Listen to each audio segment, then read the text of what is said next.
سکتے، عزاداری کا حق نہیں ادا کر سکتے۔ اتنی گزارش ہے کہ کونے میں عزاداروں کی فہرست میں بس ہمارا نام لکھ لیجیے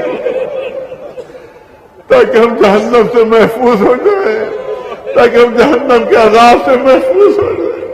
ارے بھلا ہم ان مصیبتوں کا حق ادا کر سکتے ہیں جو کربلا کے میدان میں واقع ہوئی ہے، جہاں 3 دن کی بھوک بھی ہے، جہاں 3 دن کی پیاس بھی ہے، جہاں ننھے ننھے بچے بھوک سے دم توڑ رہے ہیں، جہاں چھوٹے چھوٹے بچے پیاس سے دم توڑ رہے ہیں، جہاں 4 سال کی ننھی سی سکینہ بھی ہے، جہاں 6 مہینے کا علی اصغر بھی ہے، جہاں بیویاں ہیں کہ بعد شہادت امام حسین ان کے سروں سے چادریں چھینی جا رہی ہیں، ان کے بازوؤں میں رسیاں باندھی جا رہی ہیں، اور عزاداروں صرف یہی نہیں بلکہ ایسے قید خانے میں رکھا جا رہا ہے کہ وہ قید خانہ جس میں چھت نہیں ہے، جس میں فرش نہیں ہے، 1 سال تک اس قید خانے میں جناب زینب اور جناب سجاد چھوٹے چھوٹے بچوں کے ساتھ کیسے رہے ہوں گے؟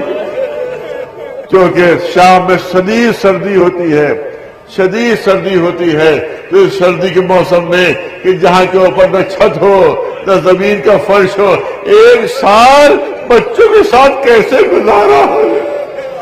1 سال کے بعد جب ہر طرف بغاوتیں ہونے لگی ہیں تب یزید مجبور ہوتا ہے، زید العابدین ہم آپ کو آزاد کرتے ہیں، اب آپ کو اختیار ہے کہ چاہے آپ یہاں رہیے چاہے مدینے جائیے۔ امام فرماتے ہیں جو پھوپھی کہیں گی اسی کے اوپر عمل ہوگا۔ پھوپھی کی خدمت میں پہنچے، پھوپھی اماں یزید نے ہمیں آزاد کیا ہے اور ہمیں اختیار دیا ہے کہ چاہے ہم یہاں شام میں رہیں چاہے مدینے واپس جائیں، بتائیے آپ کا کیا حکم ہے، آپ کی کیا مرضی ہے؟ شہزادی فرماتی ہے زید العابدین ارے ہم یہاں شام میں رہ کر کیا کریں گے، ہمیں تو مدینے جانا ہے، ہم مدینے واپس جائیں گے، بس ذرا یزید سے کہہ دو کہ ہمارے شہیدوں کے سروں کو واپس کر دے اور ہمارے لیے گھر خالی کر دے جہاں ہم اپنے شہیدوں کا ماتم کر دیں۔ ایک گھر خالی ہوتا ہے، جناب زینب اہل حرم کے ساتھ وہاں بیٹھ جاتی ہیں۔ اس کے بعد شام کی عورتیں آ کر وہاں کے اوپر جو ہے وہ وہاں پر تسلی دے رہی ہو، دلاسا دے رہی ہو، تعزیت ادا کر رہی ہیں۔ ایک کوہرام مچا ہوا ہے، یہ کہ سر آنا شروع ہوتے ہیں۔ ایک سر آیا، ام فروہ طرف کر آگے بڑھی، یہ تو میرے قاسم کا سر ہے۔ ایک دوسرا سر آیا، ام لیلہ آگے بڑھی، یہ تو میرے علی اکبر کا سر ہے۔ ایک سر آیا، جناب ام کلثوم آگے بڑھی، یہ میرے بھائی عباس کا سر ہے۔ ایک سر آیا، تمام بیویاں تعظیم کے لیے کھڑی ہو گئی، بے ساختہ زبان پر آیا السلام علیکم یا ابا عبداللہ۔ حسین کا سر آیا، زینب نے اپنی آغوش میں لے لیا۔ تاریخ کہتی ہے 2 چھوٹے چھوٹے سر ایسے تھے جن پر کوئی رونے والا نہیں تھا، جن پر کوئی ماتم کرنے والا نہیں تھا۔ شام کی عورتوں نے آپس میں گفتگو کی کہ لگتا ہے بچوں کی ماں زندہ نہیں، چلو چل کر ہم چلتے ہیں اور ان بچوں پر ماتم کرتے ہیں۔ شام کی عورتیں آتی ہیں، ان دونوں بچوں کے گرد حلقہ کر کے بیٹھ جاتی ہیں، ماتم شروع کرتی ہے۔ جیسے جناب زینب نے منظر دیکھا تڑپ کر کھڑی ہوئی، اے شام کی عورتوں یہ نہ کہو کہ ماں زندہ نہیں ہے، ارے میں ماں موجود ہوں، یہ میرے بچے اور محمد ہے، مگر خود ہی فیصلہ کرو کہ میں اپنے ماجا حسین کا ماتم کروں کہ میں اپنے بچوں کا ماتم کروں۔ عزاداروں میں 2-3 جملوں سے زیادہ زحمت نہیں ہے۔ جب سواریاں سوار ہونے لگی تو ایک آج پتا چلا کہ سب سوار ہو گئے مگر رباب نظر نہیں آ رہی ہے، اصغر کی ماں نظر نہیں آ رہی ہے، سکینہ کی ماں نظر نہیں آ رہی ہے۔ اب جو ڈھونڈا گیا رباب کہیں نہیں ملی۔ جناب سجاد سے کہا گیا، جناب زینب سے، ہاں وہ سمجھ گئی کہ ماں کہاں ہو سکتی ہے۔ پھر قافلہ واپس پہنچا قید خانے۔ اب جب منظر دیکھا کہ جس طرح سے کوئی بچے کو لپٹائے رہو اسی طرح سے رباب کمرے سکینہ کو لپٹائے رہے تھی۔ اے میری بچی سکینہ، تمہیں تو راتوں کو اٹھ کر ضد کیا کرتی تھی مدینے جانا ہے، مدینے جانا ہے۔ اے میری بچی، اب مدینے جانے کے لیے قافلہ تیار ہے۔ اے سکینہ اٹھو، کہیں قافلہ چلا نہ جائے، تم سوتی رہنا۔ اے میری بچی اٹھو۔ جناب زینب قریب پہنچی،